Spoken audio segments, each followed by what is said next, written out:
Steve Kerr admits Kuminga, Draymond, and Butler don't mesh. What it means for the Warriors' future.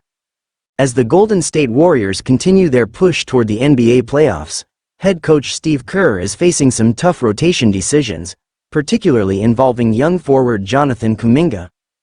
Kuminga, who returned to the court on March 13 after recovering from a sprained ankle, has had difficulty reclaiming his spot in the rotation.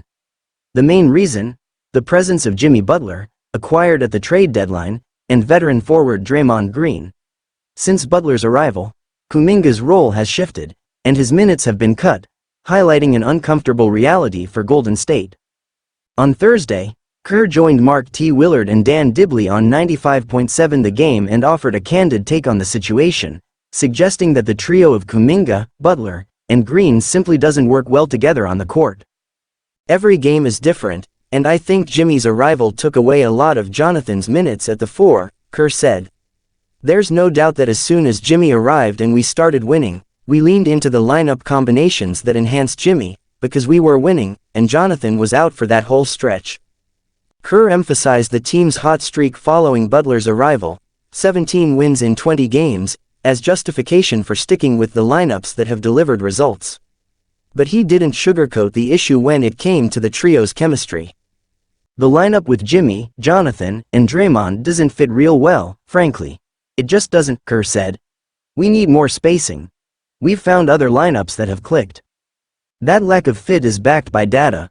According to NBA.com, the Warriors have a net rating of -24.9 when Kuminga, Butler, and Green share the floor. A glaring statistic over 38 minutes across 11 games. Despite this, Kerr acknowledged Kuminga's commitment and hard work. He's working hard, he's playing well when he's out there, Kerr said, but I'm just going with the line of combinations that I think are going to give us the best chance to win. There are going to be nights where he's absolutely part of that. Like the Lakers game, and then there are nights where I go to Buddy, Hield, Moses, Moody, or Gary Payton. It just changes every game. Before his injury, Kuminga was averaging a solid 16.8 points in 26 minutes per game. Since returning, those numbers have dipped to 12.4 points in just over 21 minutes per contest. Even so, Kuminga has embraced a defensive role, often guarding the opposition's best players, something his teammates and coaches have noticed. Draymond Green, perhaps Kuminga's biggest supporter on the team, praised the 22-year-old's defensive effort following a recent win over the Los Angeles Lakers. He was asking for those matchups, Green said. That says a lot. We challenged him in private, we challenged him publicly to step up on the defensive end. And he did that. He was great offensively, but he was even better defensively. As the Warriors gear up for a playoff run, Kerr is leaning into what works. Unfortunately for Kuminga, that might mean a limited role, at least for now. Looking beyond the current season, Kuminga's future in Golden State is murky.